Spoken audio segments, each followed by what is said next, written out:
Alas 4 na ng hapon kaya magluluto naman tayo ng kanin. Una, hinugasan ko muna yung rice cooker.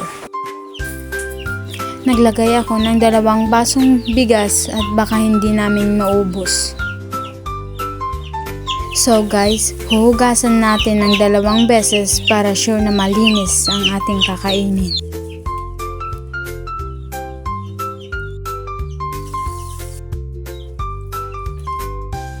Tinansya ko lang ito para maluto ng maigi.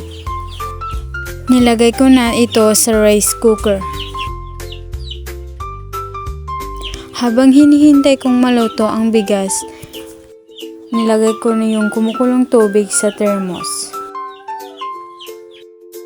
Hanggang dun muna lang guys. Bye-bye!